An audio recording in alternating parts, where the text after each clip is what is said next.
En el nombre del Padre, y del Hijo, y del Espíritu Santo. Amén. Gracias, Señor, por el día, por tu mensaje de amor que nos das en cada flor. Por esta luz de alegría te doy las gracias, Señor. Gracias, Señor, por la espina que encontraré en el sendero donde marcho pregonero de tu esperanza divina. Gracias por ser compañero.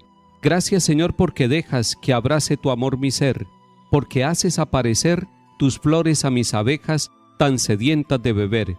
Gracias por este camino donde caigo y me levanto, donde te entrego mi canto mientras marcho peregrino, Señor, a tu monte santo. Gracias, Señor, por la luz que ilumina mi existir, por este dulce dormir que me devuelve a tu cruz. Gracias, Señor, por vivir. Amén. Lectura del libro de Jeremías, capítulo 3.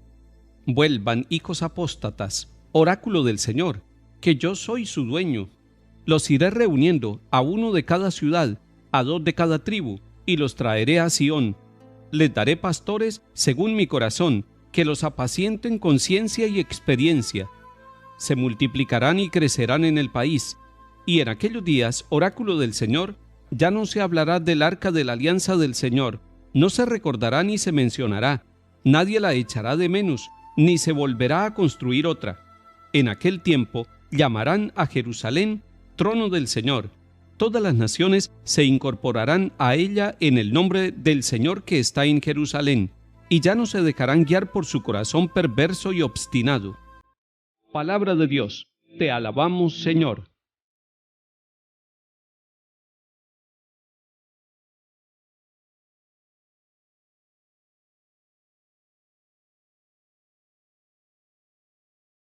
Así como en algunos momentos los profetas tienen que denunciar el pecado personal y social, y muchas veces también hablar de las consecuencias del pecado, consecuencias dolorosas para las personas y para el pueblo, y lo hacen en el nombre del Señor, lo hacen con la fuerza del Señor, y esa es la misión de los profetas.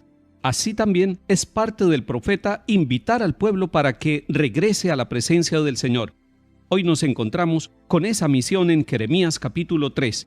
En nombre del Señor el profeta le está diciendo al pueblo de Israel: vuelvan, hijos apóstatas. Le está reconociendo el pecado que tiene este pueblo, es la apostasía. ¿Y en qué consiste el pecado de apostasía? Consiste en abandonar la verdadera y única fe, en abandonar el camino de Dios. El apóstata rechaza su fe, reniega de su fe. Y sin embargo, a pesar de que el pueblo de Israel es calificado de apóstata, Dios a través del profeta Jeremías le está diciendo: vuelvan, porque son hijos, porque han cometido la apostasía, pero está diciendo también: es que yo soy su dueño, yo soy el dueño del pueblo de Israel. Lo que sana la apostasía es reconocer que le pertenecemos a Dios. Yo soy su dueño, está diciendo Dios a través del profeta Jeremías.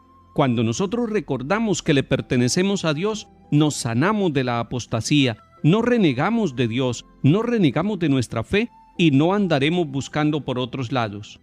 Además, hoy el profeta en el nombre del Señor les está diciendo que Él tiene un plan de salvación y que irá reuniendo uno a uno de las ciudades y de las tribus a aquellas personas que necesita traer a Sión, es decir, a Jerusalén.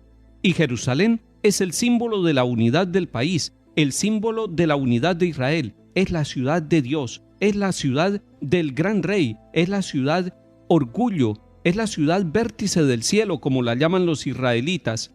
Y entonces la ciudad se convertirá en la casa de todos, en la casa donde llegan los que han apostatado, pero también de cada pueblo, de cada nación, de cada tribu vendrán a estar en la presencia del Señor.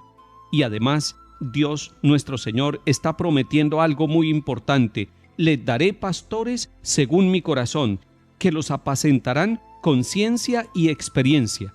Qué bueno cuando los pastores tienen ciencia, y es la ciencia de Dios, es el conocimiento de Dios. Y qué bueno cuando los pastores tienen experiencia, y no porque sean viejos, sino porque han tenido la experiencia del encuentro del Señor, porque han tenido en su corazón un encuentro personal con Dios, y entonces combinan la ciencia, el conocimiento con la experiencia, y logran comunicar al pueblo de Dios una palabra que los anima, que los orienta, que los guía en medio de la oscuridad, cuando el pueblo tiene dudas, cuando el pueblo tiene incertidumbres, cuando las familias tienen equivocaciones y hay pastores que los guían a verdes pastos, y el verdadero pastor es Cristo Jesús. Y si alguien quiere cumplir la misión de ser buen pastor, debe parecerse a Cristo Jesús y servir en la iglesia, y servir a través de la palabra, y servir a través de los sacramentos. Pero además, esto que estamos aplicando a los sacerdotes, lo podemos decir también de aquellos hombres y mujeres que tienen una responsabilidad de liderazgo social, hombres y mujeres en las asociaciones campesinas, en los grupos comunitarios, en los municipios, en los departamentos, en los países. Ellos también pastorean en el nombre del Señor. Y si ellos son según el corazón de Dios, según el corazón de la misericordia de Dios, apacentarán al pueblo, guiarán al pueblo, lo harán progresar, y serán naciones que encontrarán siempre el camino del Señor. Jeremías dice en el capítulo 3, versículo 17, ya no se dejarán guiar por su corazón, que tiene dos defectos, corazón perverso y corazón obstinado. Ya no se dejarán guiar por su propio orgullo, ya no se dejarán guiar por sus propias decisiones, sino que tendrán un corazón transparente y dócil para que sea el Señor el que los guíe como único rebaño y Él el único pastor.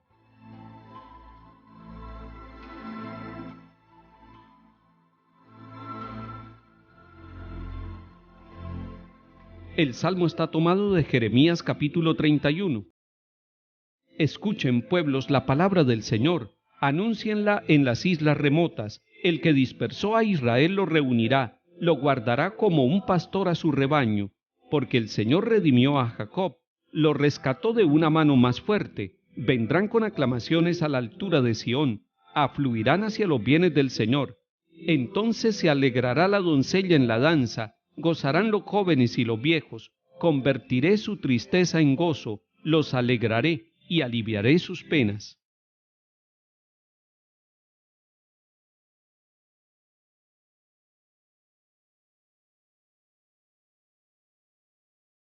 Lectura del Santo Evangelio según San Mateo, capítulo 13. En aquel tiempo dijo Jesús a sus discípulos: oigan lo que significa la parábola del sembrador. Si uno escucha la palabra del reino sin entenderla, viene el maligno y roba lo sembrado en su corazón. Esto significa lo sembrado en el borde del camino. Lo sembrado en terreno pedregoso significa el que la escucha y la acepta enseguida con alegría, pero no tiene raíces, es inconstante, y en cuanto viene una dificultad o persecución por la palabra, sucumbe. Lo sembrado entre zarzas significa el que escucha la palabra, pero los afanes de la vida y la seducción de las riquezas la ahogan y se queda estéril. Lo sembrado en tierra buena significa el que escucha la palabra y la entiende. Este dará fruto y producirá 100 o 60 o 30 por uno. Palabra del Señor. Gloria a ti, Señor Jesús. En el capítulo 13 de San Mateo nos encontramos todos nosotros con distintas parábolas sobre el reino de Dios. Pero la primera de esas parábolas, en este capítulo 13 de San Mateo, es la bellísima parábola conocida como la parábola del sembrador. Es hermoso ver cómo en estos versículos del 18 al 23, el Señor nos explica lo que es la parábola y su significado. Empieza diciendo: ustedes oigan lo que significa la parábola del sembrador. Tiene un significado profundo y la va a explicar el mismo Señor. Hay 4 clases de terreno donde cae la semilla. La semilla puede caer en el camino, primer clase de terreno. La semilla puede caer en terreno pedregoso. Tercero, la semilla puede caer entre zarzas, entre espinos. Y cuarto, la semilla puede caer en una tierra buena. ¿Qué explicación nos da el Señor Jesús? Primero, que cuando se escucha la palabra del reino sin entenderla, es como cuando se siembra la semilla, pero al borde del camino. Es una palabra expuesta, es una palabra que queda muy superficial, es una palabra, dice esta explicación, que viene el maligno y la roba. Es una palabra fácil de robar, porque quedó en el camino. Además, según la parábola, hay una segunda forma de escuchar la palabra de Dios. Son aquellas personas que escuchan y aceptan con alegría inmediatamente la palabra de Dios, pero son personas inconstantes. La inconstancia hace que la persona no sea capaz de sostenerse en medio de las luchas y en medio de las pruebas. Son personas que quieren tener con la palabra de Dios una especie de vacuna contra todas las pruebas, contra todas las dificultades. Algunos incluso protestan. Dice, si yo escucho la palabra de Dios, si yo recibo la palabra de Dios, ¿por qué tengo tantas dificultades en mi vida y en mi familia? Esa es la inconstancia, cuando uno cree que la palabra de Dios lo va a dejar limpio de dificultades y de luchas. Es una palabra entonces que no queda profunda. Una tercera forma de escuchar la palabra de Dios es escucharla pero rodeado de espinas, preocupados por las riquezas, sin tiempo para la meditación, con muchos afanes, con mucho corre-corre. Se necesita quietud, se necesita calma, se necesita silencio para que la quietud y la calma permitan que la semilla de la palabra de Dios dé fruto. De lo contrario, esa palabra queda ahogada entre las preocupaciones de la vida y las seducciones de la riqueza. Y finalmente nos encontramos con que hay una cuarta forma de escuchar la palabra de Dios. Es la palabra que es acogida, que es entendida. Se necesitan como 3 momentos para que la palabra de Dios sea entendida en nuestra vida, con nuestra mente y con nuestro corazón. Se necesita acoger, orar y vivir la palabra de Dios. Acogerla con fe, acogerla como palabra de salvación, acogerla como palabra que es un don del cielo. Y se necesita además un segundo elemento, orar esa palabra de Dios. Orar la palabra, tomar las palabras, repetirlas en oración, ir repitiendo durante el día una palabra que quedó sonando del evangelio que escuché en el día de hoy, o del salmo, o de la primera lectura. Y no basta con escucharla y orarla, es necesario además vivirla. Es necesario que la palabra de Dios dé fruto a través de los acontecimientos de la vida, a través de las actitudes, a través de las obras que nosotros realizamos. Que el Señor nos permita ser un terreno donde cae la palabra de Dios y da fruto abundante. Que el Señor nos bendiga y acompañe, en el nombre del Padre, y del Hijo, y del Espíritu Santo. Amén.